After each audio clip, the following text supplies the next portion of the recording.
Hello everyone, चलिए आज हम बात करते हैं एनसीईआरटी क्लास 11 का जो चैप्टर 10 है स्ट्रेट लाइंस। ठीक है, इसका बेसिक इंट्रोडक्शन हम लोग देख चुके थे। आज इसका एग्जाम्पल 1, इसमें टोटल क्वेश्चन है 4 A B C और D इस बुक का। ठीक है, टोटल 4 है। पहला वाला एग्जाम्पल में 4 क्वेश्चन है A B C और D। इसका एक एग्जाम्पल हम लोग देखते हैं। ठीक है, अगर इस एग्जाम्पल को आप लोग अच्छे से समझ गए तो आई होप आप इसका नेक्स्ट जो बी सी और डी है काफी आसानी से कर सकेंगे। देखिए क्वेश्चन में find the slope of the lines passing through the points 3, -2 and -1, 4। बिल्कुल बेसिक से समझाते हैं।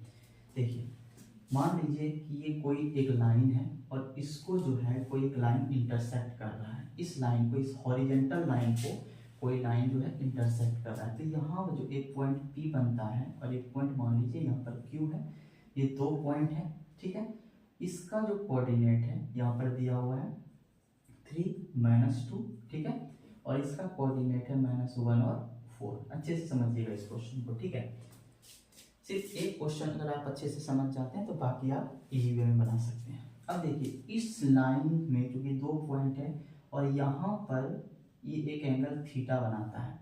स्ट्रेट लाइन है, अगर ये एंगल थीटा होगा तो ये वाला एंगल 180 डिग्री माइनस थीटा होगा। और यही जो थीटा है ये स्लोप को रिप्रेजेंट करता है। ठीक है, स्लोप फाइंड करना है तो स्लोप क्या है, थीटा फाइंड करना है। तो सिंपल फॉर्मूला में अगर हम लोग बात करें कि टेन थीटा होता है, ठीक है, y minus y1 by x minus x1। Okay, और एक बात देखिए 2 पॉइंट है। ठीक है, तो 2 पॉइंट्स फॉर्म में हम लोग पढ़े थे कि इक्वेशन ऑफ द लाइन क्या होता है। इक्वेशन ऑफ द लाइन क्या होता है, तो वो क्या होता है y माइनस y1 बराबर m into x minus x1। 2 points form में इक्वेशन ऑफ द लाइन क्या होता है y माइनस y1 बराबर m into x minus x1। ये जो m है यही तो स्लोप है। ठीक है, अगर हमको सिर्फ इस इक्वेशन में ये पॉइंट दिया होता, ये मतलब कि आपको y y1 x x1 coordinate दिया होता, आपको पूछता कि m क्या होगा, तो आप डायरेक्ट जो है यहाँ से m बराबर लिख सकते थे क्या, y minus y1 by x minus x1।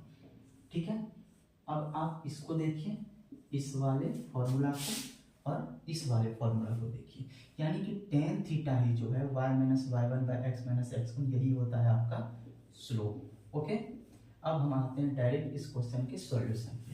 Given में पहला काम हम क्या करते हैं, इसका नाम रख देते हैं x, इसका नाम रख देते हैं y, यानी ये हो गया x कोऑर्डिनेट, ये हो गया y कोऑर्डिनेट, और ये वाला हो गया x1 और ये हो गया आपका y1। हमको स्लोप फाइंड करना है तो सिंपल वे में अगर हमको स्लोप ही फाइंड करना है तो लिखेंगे y minus y1 by x minus x1। यही तो फॉर्मूला है ना। अब देखिए m equal to y minus y1। अब हमारे पास यहाँ पर y माइनस y1, तो y कितना है, यहाँ से देखिए y कितना है, तो -2 माइनस y1 यानी -4। अब bye x minus x1, x कितना है 3, अब माइनस x1 कितना है आपके पास यानी -1। देखिए m इक्वल टू -2 और -4 क्या हो गया -6, और 3 और -1 यानी हो गया 4, तो 2 2 जा 4 और 2 3 जा 6, यानी कि हमारा स्लोप क्या हो गया -3/2। ये हो गया हमारे इस क्वेश्चन का सॉल्यूशन। तो उम्मीद करते हैं आपको ये बेहतर तरीके से समझ में आया होगा। अगर आप इसको समझ गए तो आप इसका एग्जाम्पल नंबर 1 का A तो मैंने बता दिया, आप B, C और D इजी वे में बना सकते हैं। अगर आपको ये समझ में आया तो हम लोग नेक्स्ट वीडियो में मिलेंगे नेक्स्ट क्वेश्चन के सॉल्यूशन के साथ। ठीक है, थैंक यू।